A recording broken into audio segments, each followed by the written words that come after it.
Balik lagi di podcast Nguli, ngobrol urusan lingkungan. Nah, kali ini kita kedatangan salah satu pakar sanitasi di FTS PMI ya. Beliau ini Bapak Dr. Andik Yugianto, STMT. Dan ini mungkin nanti Mbak ya kita ngobrol terkait sanitasi maupun sejarah. Siap, Mas Zeta. Alhamdulillah, baik. Ya, Di sela-sela kesibukannya kita comot untuk terima kasih sudah diundang di acaranya Mas Zeta ini. Oke. Nah ini Pak, kita langsung aja nih Pak terkait sanitasi nih Pak ya. Akhir-akhir ini Solo nih, Bengawan Solo ini Solo Juruk siaga merah. Dia kemarin sore pukul 18 siaga merah. Ini tuh sebenarnya Pak, banjir ini tuh karena memang daya tampung sungai yang penuh atau memang dia banjir tahunan langganan gitu Pak? Ya, oke Mas Zeta. Jadi gini, yang unik sebenarnya adalah kalau dulu kita berbicara masalah drainase itu adalah bagian dari sanitasi. Tapi sejak 2018-19 drainase ini dikeluarkan dari sanitasi. Jadi kalau di Indonesia kita berbicara sanitasi itu pasti terkait dengan masalah sampah atau limbah. Tapi bukan sesuatu yang salah juga kita membicarakan masalah hujan atau drainase seperti itu. Karena hujan, drainase yang sebelumnya melekat dengan sanitasi ini juga seringkali ada permasalahan. Bahkan jauh sebelum Indonesia merdeka atau Indonesia ini ada, itu sudah ada sebenarnya masalah-masalah banjir itu. Gitu. Tapi kalau misalnya tipikal masyarakat Indonesia itu kan ya ada sumber air, di situ tempat sanitasi kita gitu. Ya, jadi ini yang perlu kita lihat apakah membuang kotoran ke sungai, ya itu adalah budaya kita kan sebenarnya atau enggak. Tapi masalah banjir ini juga bukan masalah baru, saya katakan tadi bahwa pengendalian banjir sebenarnya sudah dilakukan sejak lama. Bahkan tadi saya katakan di zaman Airlangga itu peralihan milenial pertama, jadi abad tahun 1000 lah gampangannya seperti itu. Nah itu sebenarnya masalah itu sudah mulai dikendalikan sebenarnya, masalah banjir. Jadi sebelum adanya yang seperti sekarang nih Pak, berarti adanya toilet umum maupun sanitasi yang ada tuh udah dari zaman dulu Pak. Nah ini yang menjadi menarik pertanyaannya Mas Zeta. Karena kan kalau kita merujuk ke kondisi yang ada sekarang, urusan air bersih, air limbah itu kan pasti sejak manusia itu ada. Ada manusia pasti ada dua hal itu kan seperti itu. Nah, tetapi sejak kapan kemudian dikelola? Ini yang kemudian harus kita gali lebih jauh lagi sebenarnya di dalam khasanah kita. Ya, bidangnya kalau kita kan biasanya bidang sejarah ya penggalian masa lalu itu untuk mengetahui hal-hal yang telah lampau gitu.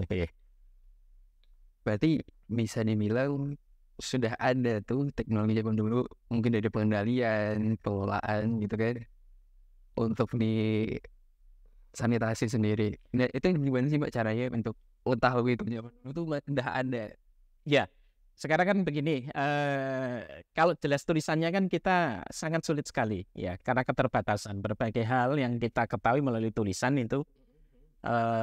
Yang lalu itu kan paling dari prasasti misalnya, tulisan di atas batu, dan biasanya yang tulisan di atas batu ini hal-hal yang sifatnya itu semacam, kalau zaman sekarang semacam SK seperti itu ya, surat keputusan raja gitu dan seterusnya, atau hal-hal yang sifatnya keagamaan, atau bahkan kadang-kadang hal-hal yang kadang juga kita bilang sepele gitu. Jadi agak banyak hal yang di dalam itu. Tetapi apakah menyebutkan sanitasi dan air itu yang barangkali tidak banyak. Penyebutan masalah air di dalam prasasti kebanyakan adalah pada itu di pengendalian banjir misalnya saja. Kalau kita bicara pembangunan bendung atau bendungan ya di Sungai Berantas atau sungai yang lain, atau kalau kita berbicara di Jawa Barat misalnya ada pengalian Sungai Komati misalnya saja, itu yang kemudian diterangkan di dalam prasasti. Tetapi kemudian desainnya kayak apa, kalau kita sekarang misalnya DED-nya kayak apa, nah itu kita nggak ada sebenarnya seperti itu. Hanya menyebutkan karena prasasti karena tempatnya juga kecil ya, tidak terlalu besar gitu, yang dituliskan pasti hal yang penting-penting saja. siapa yang memerintahkan biasanya. Terus kemudian juga pasti akan biasanya di situ ada keterangan desa tempat dibangunnya bendung atau bendungan itu, kemudian di situ ada biasanya keterangan bebas pajak gitu, seperti itu. Sebagai bagian dari penghargaan pada lokasi, dan seiring dengan adanya bebas pajak pasti ada kewajiban mereka kemudian untuk memelihara tempat atau lokasi itu. Biasanya kayak gitu. Ada contohnya nggak Pak ini Pak terkait sanitasi ini zaman dulu nih Pak? Saya coba buka yang itu. Ya, silakan. Oke, ini dulu. Nah, ini tadi yang coba saya jelaskan, bahwa pada saat kita bicara sejarah dan sekarang tidak ada tulisannya, mau nggak mau kita apa yang tertinggal sekarang. Nah, yang tertinggal sekarang ini yang biasanya kita pelajari dari sejarah itu, salah satu turunannya atau jenisnya adalah arkeologi. Arkeologi itu mempelajari dari satu benda tinggalan seperti itu, kemudian kita berusaha untuk kemudian mencari tahu di belakang, latar belakang dari benda ini seperti apa sebenarnya secara kesejarahan gitu, seperti itu. Nah, sementara pada saat yang lain, di sisi yang lain kita belajar masalah teknologi. Ya, jadi irisannya antara sejarah dan teknologi, kita punya sejarah teknologi. Nah, teknik lingkungan sebagai salah satu turunan atau jenis dari teknologi, ya, spesies dari teknologi, sama juga. Sehingga kalau kita potongkan tadi pertanyaan Mas Hatta itu, kita mengarah pada apa yang kita sebut sebagai satu arkeologi air dan sanitasi. Artinya apa? Kita berusaha memaknai dari benda-benda temuan yang ada, ya, kemudian berusaha menjelaskan seperti apa kondisi yang ada saat itu. Memang tidak mudah. Kenapa? Karena semua tergantung dari adanya temuan. Nah, pada saat tidak ketemu, misalnya toilet misalnya, peninggalannya nggak ada, apa orang dulu nggak pakai toilet? Nah, itu yang kita tidak tahu.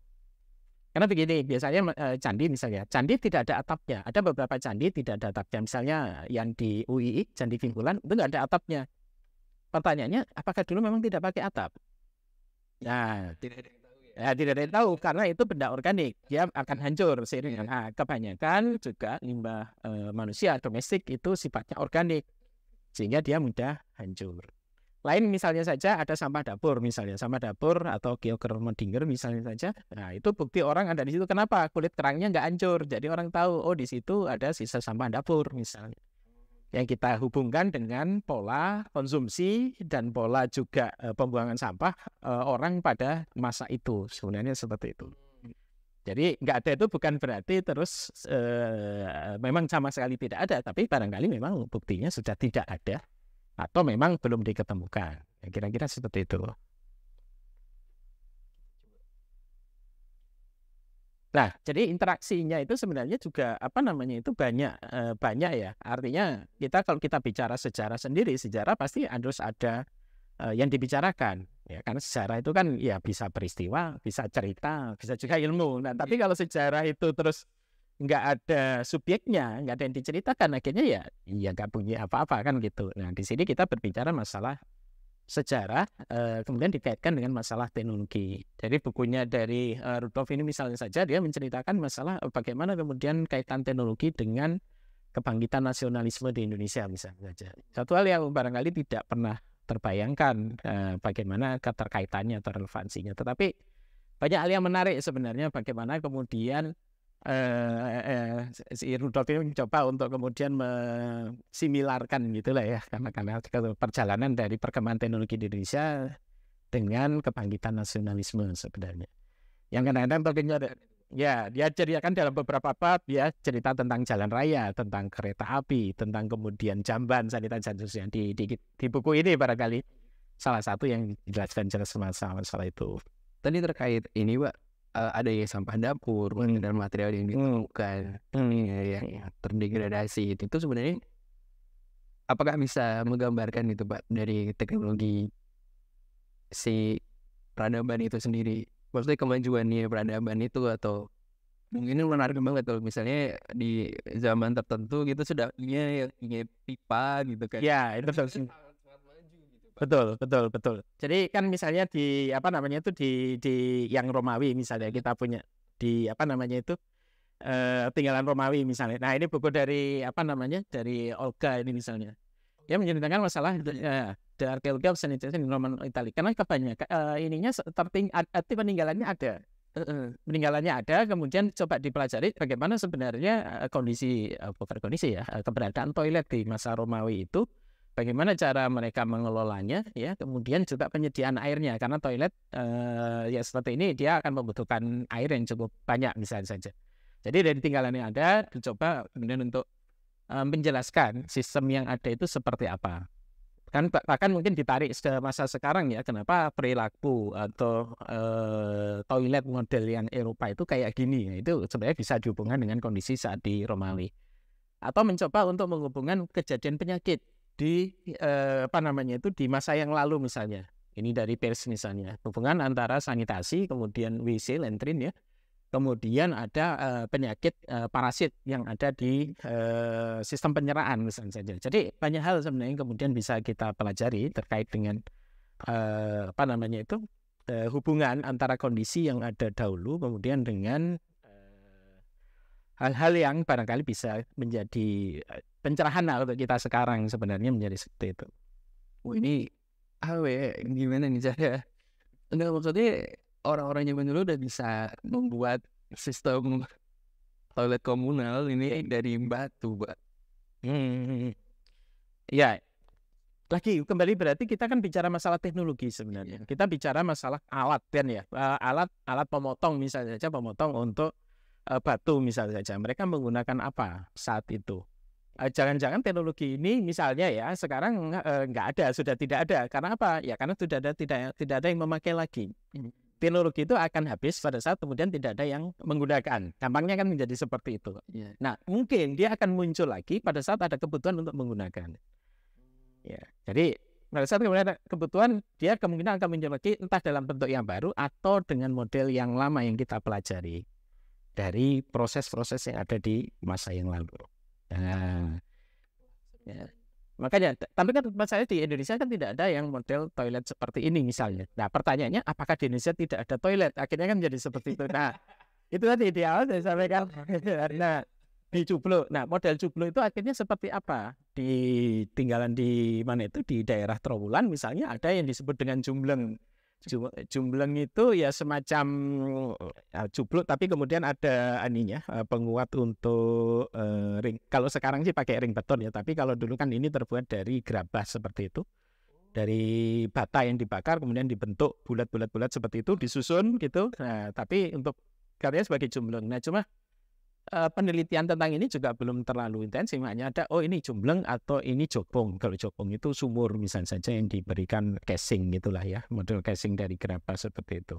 Nah, itu model sumur yang lama. Tetapi bagaimana cara mereka kemudian membuat ini? Apakah ini impor misalnya dari luar Majapahit misalnya saja, karena nggak ada stempel made in mana gitu ya, made in Sriwijaya gitu atau within Campa gitu, karena nggak ada ya ada.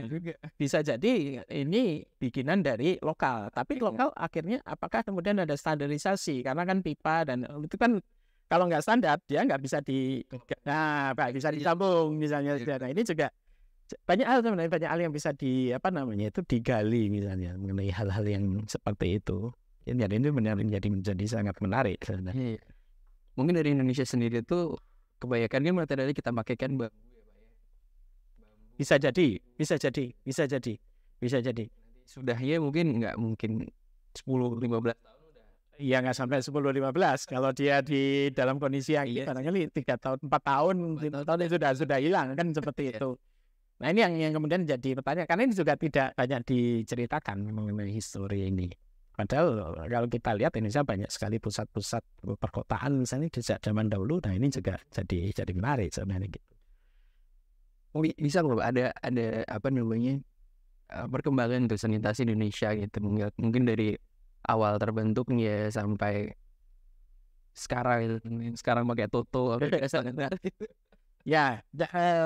Bagaimanapun juga kalau kita bicara sejarah itu kan pasti bicara masalah kontinum, masalah yang istilahnya itu masalah yang dia kontinu ya. Terus kemudian juga di situ pasti ada perubahan-perubahan. Jadi tidak yang lurus terus nggak berubah, tapi lurus ada perubahan-perubahan. Sehingga mau tidak mau seringkali kita buat satu periodisasi, kita buat penggalan-penggalan gitu. Ya, jadi bicara sejarah kita akan bicara penggalan ini, dan penggalan ini pasti akan menceritakan satu periode yang menyangkut masalah ruang dan waktu. Pasti ruang dan waktu. Jadi salah satu itu pasti kita lihat konteksnya. Ya, artinya tidak juga kemudian sekarang sampai di sini ya tetap kita lihat ini ada penggalan. Yang paling gampang sebenarnya kalau di kita ya penggalannya itu ada di zaman ini, misalnya saja di masa kolonial, misalnya kalau sebagai pembatas misalnya. Tadi kolonial zaman penjajahan berarti ada sebelum penjajahan sama sesudah penjajahan, gitu aja sebenarnya. Ini sebelum penjajahan kayak apa, masa klasik lah katakan seperti itu, kerajaan. Kemudian transisi zaman penjajahan, setelah itu kemudian masa postkolonial lah atau masa kemerdekaan misalnya. Nah, itu yang paling mudah bagi kita untuk kemudian membagi periodisasi. Karena di situ akan terlihat perbedaan yang cukup nyata lah ya antar sanitasi ini. Nah, seperti itu. Dan kalau di Indonesia yang temuan-temuan terkait sanitasi ini banyak nggak, Pak? Nah, ini yang dari penggalian dari ini kan yang coba kemudian kita cari ya. Misalnya kalau kita lihat tadi yang pertama misalnya saja, yang sebelumnya tadi di situs Liangan misalnya. Jadi selama ini yang banyak kemudian menjadi dilihat misalnya saja adalah ya dari penggalian seperti ini. Nah, kalau kita misalnya naik ke Ratu Boko misalnya, di Ratu Boko itu ada kemudian semacam kolam-kolam gitu. Ya, kolam-kolam itu apa fungsinya? Apakah memang untuk tempat mandi? Kalau mandi tujuannya apakah untuk ritual keagamaan? Ataukah mandi yang seperti kita mandi tiap hari seperti itu? Kemudian ini khusus ataukah kemudian bisa untuk dalam tanda petik komunal misalnya saja? Nah, ini kan nggak pernah tahu, tetapi ada beberapa lubang seperti itu, tempat untuk mandi. Kemudian juga kalau kita lihat misalnya ini di Liangan misalnya, Liangan ini sisa peradaban zaman Mataram kuno sebelum pindah ke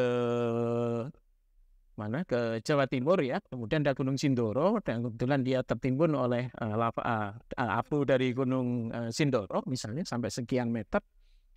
Ada satu yang unik bahwa di sini tidak hanya meninggalkan situs pemujaan atau keagamaan, tetapi juga kehidupan keseharian. Jadi sisa-sisa bahan makanan seperti jagung, gabah itu ditemukan di sini. Masih ada ceritanya seperti itu. Nah, tetapi kemudian bagaimana sistem tadi penyediaan airnya, bagaimana kemudian pembuangan airnya kan seperti itu. Nah, ini yang kemudian masih dicoba untuk dicari karena nggak mungkin satu pemukiman misalnya saja situs pemukiman terus di situ tidak ada itu tadi penyediaan sumber air dan kemudian tidak ada tempat membuang airnya. Itu yang jadi kita lihat. Kalau kita belajar misalnya saja kondisi yang ada di Mohenjo-daro dan Darapa misalnya di India, kemudian Sungai Indus misalnya. Di situ pasti ada sistem perkotaan, kemudian ada saluran-saluran. Di Majapahit juga sudah ada dari penggalian beberapa situs itu sudah ada saluran air juga.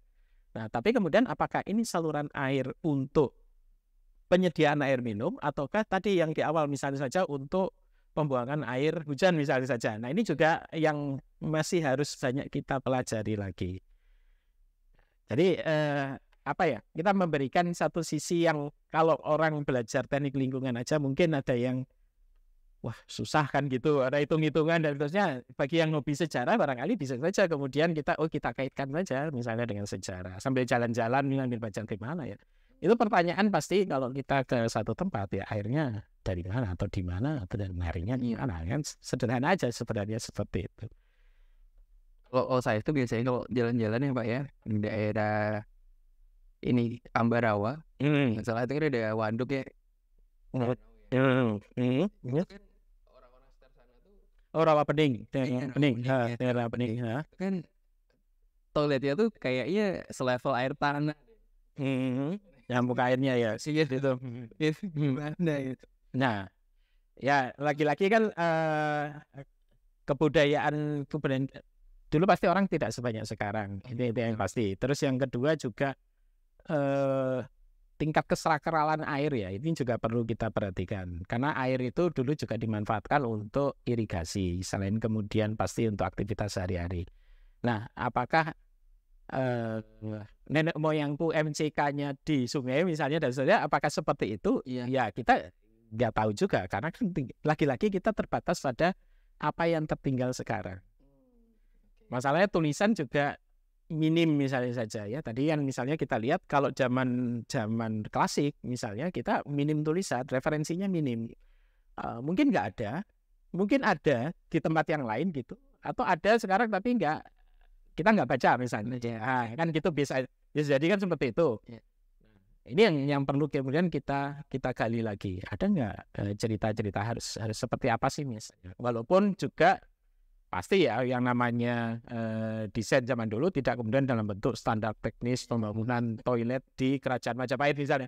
Ya nggak mungkin seperti itulah. Pasti ada dia dimasukkan dalam satu kakawin atau dalam satu cerita seperti itu. Kadang-kadang juga implisit lah ya seperti itu. Dan tinggal kita pinter-pinternya aja baca itu. Sayangnya untuk membaca itu juga perlu satu ilmu yang lain kan ya seperti itu. Ya. Ini misalnya, nah itu yang di ujung kiri itu kan yang di Museum Majapahit itu di Trowulan itu. Nah itu kan jadi ada sebenarnya perpipaan seperti itu, ya, bukan hanya pipa lurus ya kalau kita lihat, tetapi kemudian ada T istilahnya itu ada T, kemudian ada elbow, ada T. Di sini kemudian sampai ini Pak tadi Pak. Ya, T. Nah, jadi kalau tidak ada pipa lurus kan seperti itu. Dan apa namanya itu ada istilahnya BVI ya kalau di kita. Jadi dia itu bisa disambung berpipaan itu. Nah, terus kemudian ada T. Kemudian ada elbow. Artinya apa? Bahwa pipa ini tidak sekedar selonjor pipa lurus, tetapi kemudian di situ ada aksesoris pipanya. Nah, masalahnya adalah tadi muncul banyak pertanyaan kemudian ini dibuat kalau dibuat lokal misalnya bagaimana mereka membuat itu dari besi gitu. Iya, manufaktur dari ini. Apakah ini menjadi satu industri kerajaan misalnya, ataukah kemudian menjadi industri misalnya? Berapa panjang sebenarnya sudah dibuat dan seterusnya? Atau jangan-jangan ini cuma sampel aja yang dikirim? Iya. Dikirim ke Majapahit mau pakai enggak? Misalnya ya aku jualan di prototype. Kan kita nggak tahu. Ini mana sisa kemudian kecuali ada nanti memang ini ternyata memang pipan ini dari sini ke sini. Nah semacam yang kemudian ini dipasang di Banten di Banten. Ini Instagramnya Bapak Andik ya? Iya. Teman-teman bisa follow Instagramnya Pak Andik. Andik Tiga. Ya, ini di dekat Keraton Surosoan di Banten ya, Banten Laut seperti itu. Jadi di dekat Keraton Surosoan itu ada sungai sebenarnya, tapi mereka tidak mengambil dari sungai itu. Justru mereka mengambil mereka membuat tampungan air nih. Mereka ngambil airnya dari situ karena yang sungai itu ternyata airnya kadar garamnya agak tinggi, asin, payau, asin. Nah mereka mengambil dari danau namanya Tol Ardi. Nah tidak hanya sekedar ditampung, bayangkan kita itu zaman kerajaan itu ya kayak zaman primitif gitu, kerajaan sambil air diusung. Iya, pakai ember, pakai gerabah. Sistem perpipaan. Kayak tadi ya. Perpipaan kemudian dibawa di dalam beberapa treatment gitu. Ada 3 treatment, ada yang ini namanya pengindalan kalau ini pengindalan. Iya. Ada pengindalan apa, terus putih, terus ada emas ya kalau di sana. Nah, kalau model sekarang pengindalan ini model sedimentasi filtrasi misalnya unitnya seperti itu kalau orang-orang pasti apa ya. Nah, tetapi bagaimana kemudian ini dijalankan atau temposnya nanti gimana misalnya saja atau pengurusan overnya itu kan jadi pertanyaan lagi yang kemudian itu menjadi menarik atau menggelitikkan seperti itu. Tetapi yang jelas ya model tidak seprimitif air itu diambil gitu. Dia punya minimum dulu sebelum kemudian dikonsumsi atau dipakai.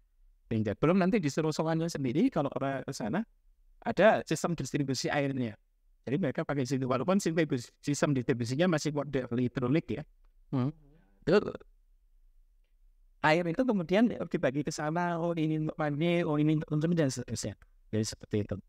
Ya artinya apa? Artinya nenek moyang itu ya memang jangan memang jagoan air. Nah, cuma masalahnya lagi-lagi adalah kalau saya mau lihat gambar tekniknya pengindalan yang kemudian nggak ada gambar. Apalagi pipa ini nih Pak. Ini berapaan sih? Berapaan? Lontar misalnya apa itu dimensi pipa misalnya brosurnya ya jadinya. Ya, nggak ada atau ada tapi sudah lenyap misalnya, kita juga nggak tahu kan model seperti itu. Tapi nantinya dengan kita belajar hal semacam ini, kita akan menghargai bahwa sebenarnya ya kita itu nggak ketinggalan atau masalah air sanitasi. Orang kita itu juga bisa mendesain sesuatu yang kemudian bisa mensuplai air, ya walaupun struknya pasti tidak seperti sekarang saja. Jadi ini bukan sesuatu yang kemudian jauh dari kita, ini justru enggak kita. Seperti itu. Oh, keren banget Indonesia ya ternyata ya. Nah, kalau dilihat ini atapnya beton ya Pak ya. ya kalau dulu nggak ada beton ya, ini Pak. Apa ya? Pasangan Iya. tapi kayak mulus gitu Pak. Nah itu dia, itu berarti kan lagi kita baca teknologi baru. Iya. Bagaimana kemudian bangunan dulu awet ya dan seterusnya, misalnya terus kemudian jajan nggak ada korupsi, namanya VOC itu ya. Wah, bangunan SMP saya yang bentuk dari Belanda, fondasinya itu masih berdiri sampai sekarang. Nah, Bangunan kamu tuh awet ya. Banyak faktor lah. iya. Kita belum. Nah, kalau zaman kolonial ya tadi kan pra-kolonial, Iya, kita dengan referensi barangnya ada tapi gimana sih itu apa sih, kita cuma tahu aja kalau sekarang ini sedimentasi. Cuma kalau masa kolonial ini referensinya lebih banyak. Oh iya. Ya, dan zaman Belanda mereka sangat teliti sekali di dalam pencatatan, termasuk misalnya berapa pengeluaran, berapa pemasukan dan seterusnya itu. Ini dua buku misalnya saja dari Wim Robesty dari Belanda. Dia menceritakan masalah apa sih sebenarnya kontribusi yang dibuat oleh Dutch engineering Belanda pada pada PU lah ya, kalau kita urusan terkait dengan pembangunan sivil yang ada di Indonesia. Jadi mereka tidak membawa teknologi dari luar. Nah ini mereka justru mempelajari teknologi itu dengan karakter iklim di Indonesia. Oh, oke. Ya, jadi tapi perlu diingat, kalau lagi-lagi kalau ini masa kolonial, maka kepentingannya kepentingan kolonial. Kalau yang kolonial apa? Ya cekungan, nah, ya Kita tahu uang dan ya kan seperti itu. Cuma istilahnya kalau dulu profit and profit. mengambil bahan mentah, tetapi yang sekarang ya gimana daerah jajan dikembangkan misalnya, disukseskan, hasilnya banyak, hasil itu dibawa untuk kemakmuran dari negaranya. Tapi yang satu saya tanyakan Mbak, apakah engineer zaman dahulu itu mengedepankan konsep sustainability? Mungkin istilah mereka bukan sustainability ya, tapi bagaimana ini menjadi seawet mungkin sesuai dengan yang mereka pelajari. Kadang-kadang kita terjebak dengan istilah sustainability misalnya, tetapi kemudian lupa bahwa penting bangunan itu kan berfungsi selama-lamanya ada. Iya. Selama mungkin ya.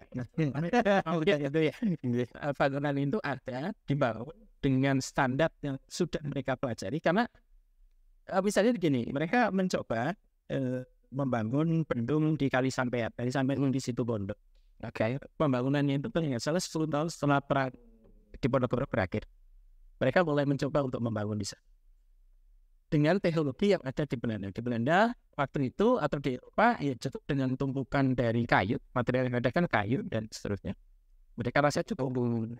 Tapi ternyata yang terjadi setahun setelah dibangun, hancur. Oke. Karena apa? Karena pola sungai, aliran sungai yang ada di Indonesia itu sangat berbeda dengan di Eropa. Di Eropa itu karena aliran air berasal dari salju, lelehan salju. Oh, nah iya cenderung stabil ya. Stabil, tenang. Sementara aliran sungai Indonesia karena ini dipengaruhi oleh hujan. Iya. Nah, istilah banjir bandang.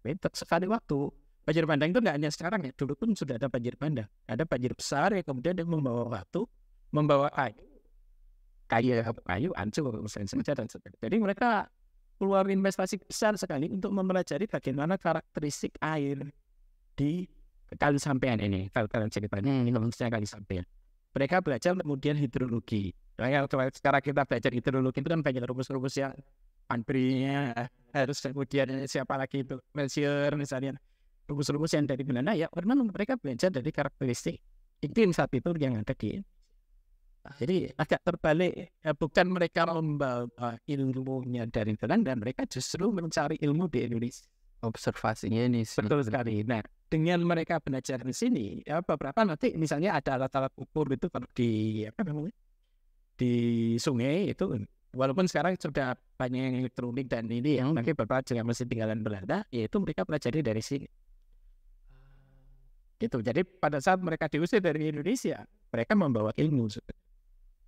Itu yang kalau dikatakan untungnya jajah Belanda apa sih? Oh ya, kita punya kereta api. Yang kita lupa sebenarnya juga adalah ilmu irigasi. Irigasi, bangunan. Nah, bangunan saya ini mungkin kalau sampai lama ya ditinggalkan misalnya baca ya itu lain cerita. Tetapi yang jelas mereka mempelajari kondisi yang ada di sini.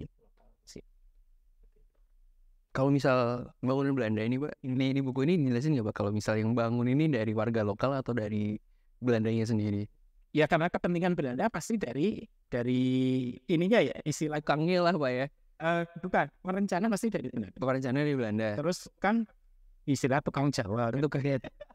Yang tukang Jawa baru di Indonesia kan kan segelas kopi di Indonesia kan itu nah apa namanya?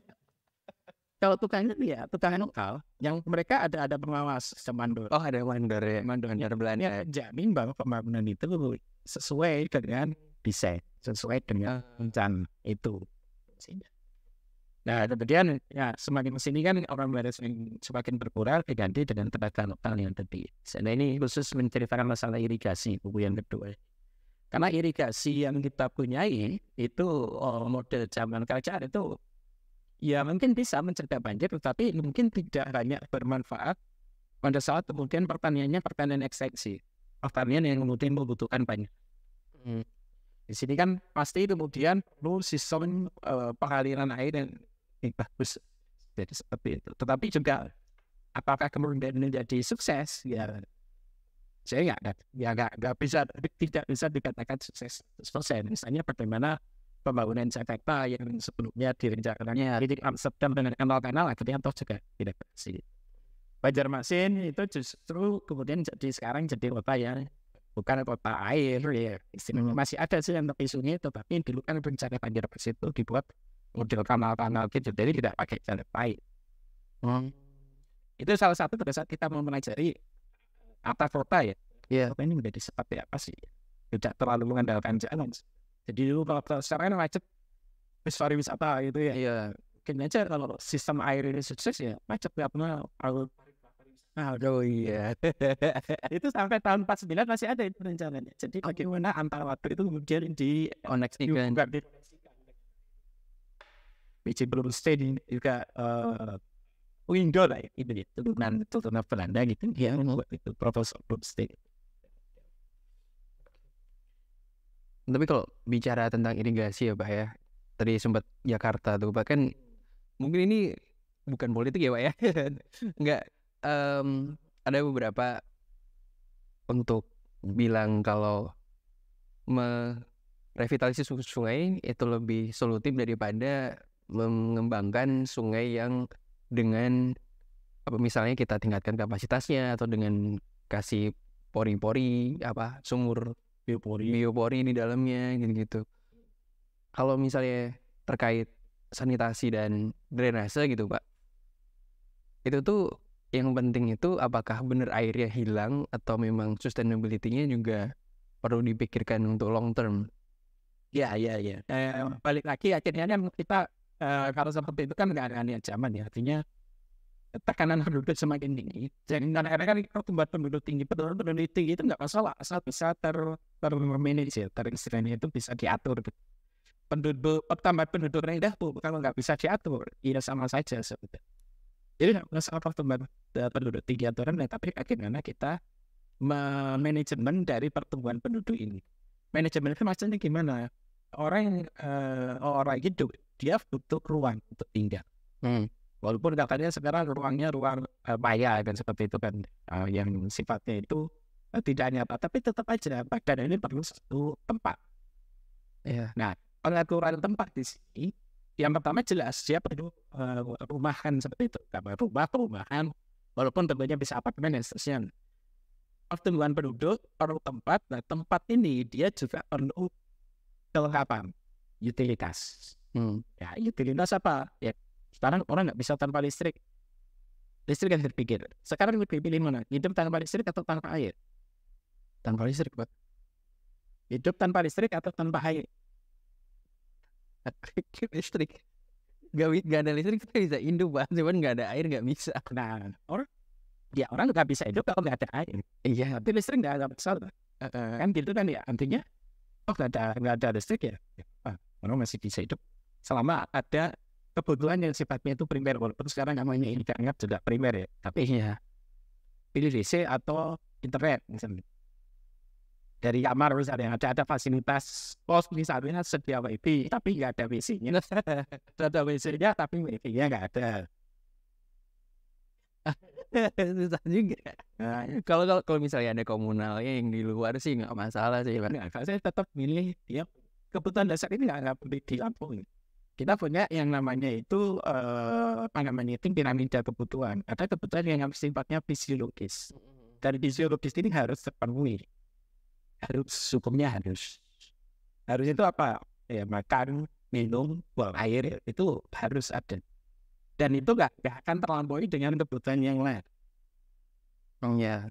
Walaupun tapi kalau nggak ada listrik itu susah aja kan ya sampai nanti. Betul. Nah kalau nggak ada air orang bisa mati kan akhirnya mengapa di situ. Nah ini yang kebutuhan yang ini dulu yang harus ada. Jadi tadi kan kita perlu uang, utilitas yang paling mendasar air dan buang air pasti itu satu ya itu. Bukan karena kita orang TL ya, tetapi ya memang itu yang paling mendasar bagi manusia ya. Kan baru nanti naik lagi naik lagi sampai aktualisasi diri. Internet kan untuk aktualisasi diri misalnya kan ada di poin di atas. Yang sementara yang di bawah ini harus terpenuhi dulu, jangan yang di pucuk piramida kita penuhnya ya kedodoran saja. Nah, karena kita salah prioritas sudah. Prioritas kita di atas apa sementara yang di bawah tidak terpenuhi. Perkara bentuk bisa macam-macam nanti kan tinggal kita sesuaikan ruang itu aja sih. Ya seperti apa ada lagi sejak iya. Kita lihat apakah ini satu yang kontinum, satu yang itu saling terkait? Iya. Adakah kemudian perubahan? Iya. Ini berarti ini situasi.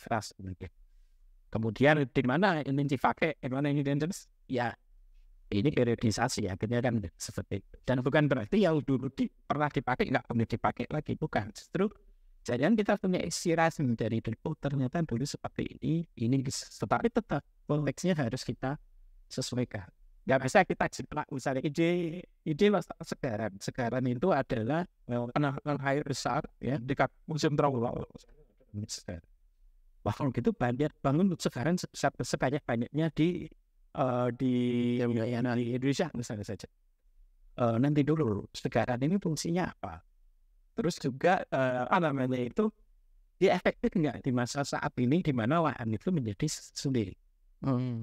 Kalau gitu, kalau hanya sekedar segaran yang zaman Majapahit, ya fungsinya nggak akan berkembang. Oke.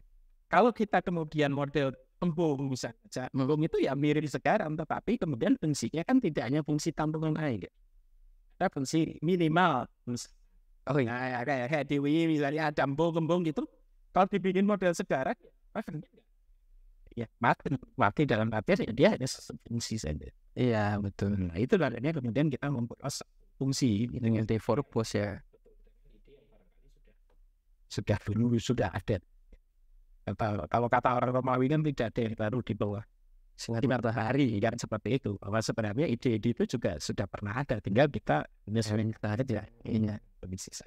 Tapi menurut Pak Andik sendiri perkembangan sanitasi di Indonesia itu dari misalnya sebelum kolonial, prakolonial sampai sekarang nih, itu tuh signifikan nggak Pak? Mungkin dari penggunaan fasilitas toiletnya misalnya atau apanya itu signifikan ya Pak? Maksudnya banyak nggak perubahannya? Ya sekarang kalau masalah teknologi ya teknologi seperti itu Pak.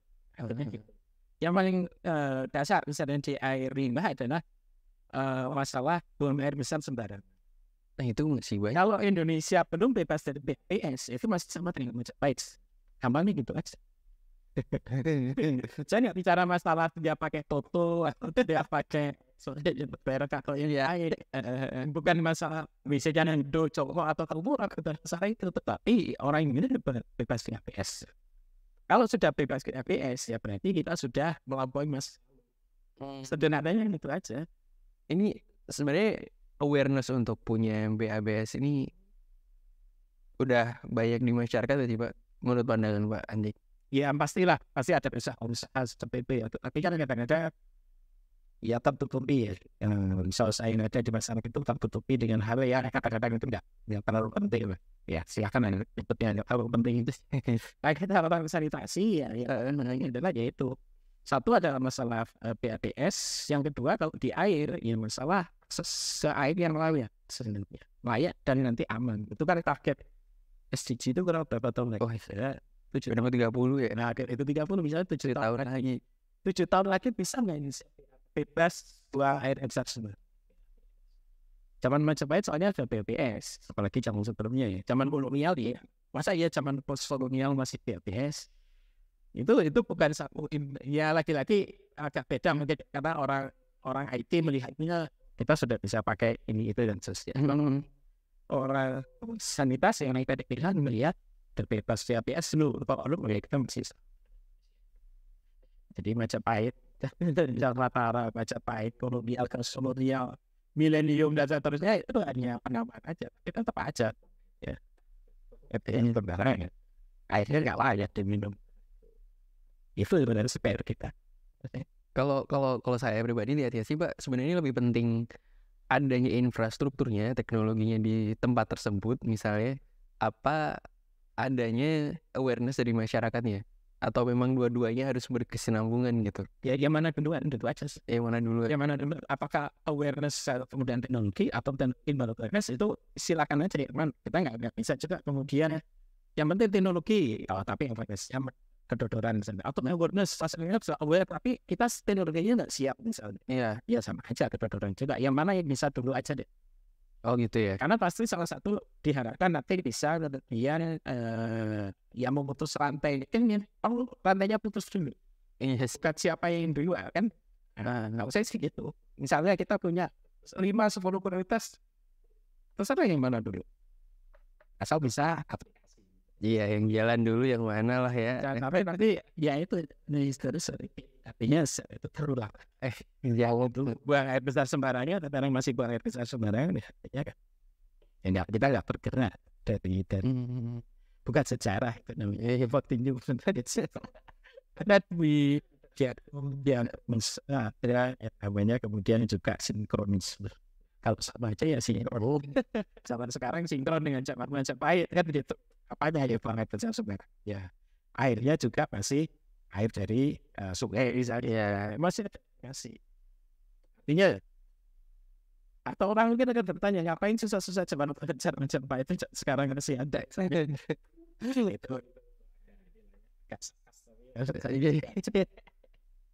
ya perlu untuk kita perhatikan juga itu. Oke, ini nih Pak, kita udah sesi akhir nih.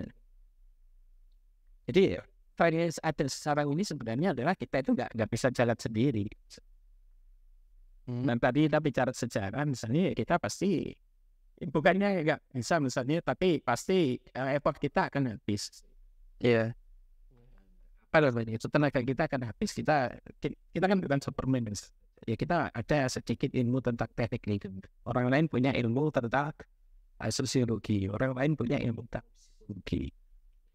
Bagaimana kemudian kita bekerja dalam lingkup yang lebih multidisiplin. Kita kerjasama dengan orang lain, kemudian untuk ya menyelesaikan masalah. Oke.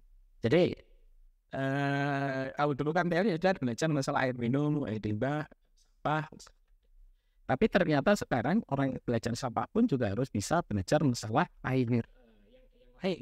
Nini dan Jawa ternyata bicara apa namanya itu konservasi sungai sekitar, konservasi, bicara juga masalah kesadaran masyarakat tadi yang dibicarakan. Dan kesadaran masyarakat kalau semuanya orang lain ya pasti iya mereka ada punya teman-teman yang ada di sosiologi memang kan lebih menguasai orang itu yang ilmu tentang Ya, termasuk di dalam artinya dengan sejarah ini ya kita juga teman-teman di kita mencoba kemudian untuk membantu mengungkap masa lalu sebenarnya untuk kita gunakan di eh, sebenarnya kan kenapa kemudian kita belajar menjadi belajar sejarah kan gitu. Iya. Salah satunya ya kita ingin cari pencerahan. Jadi kalau wisdom itu kan ke diri kita, itu ke diri pribadi gitu. Atau kemudian mencari legitimasi itu semacam pembenaran. Ini zaman Majapahit kayak gini misalnya. Nah ya, zaman bahasanya ini di sungai misalnya, harus di sungai itu legitimasi. Atau kemudian terkait dengan hal yang sifatnya itu tadi mencari pencerahan untuk satu permasalahan. Kita punya permasalahan ini, ya. Permasalahan ini mungkin sudah ada dulu, kita cari cari inspirasi itu kan bisa dari mana saja. Ya, siapa tahu kemudian dari tumpukan batu atau pendari kita punya ide. Atau ya minimal hiburan.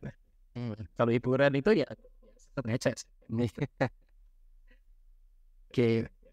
Jadi ini nanti next ya Pak ya. Mungkin di tema selanjutnya mungkin kita bahas tentang karakteristik sungai, mungkin tuh dan pengolahan sanitasi dalam jangka panjang.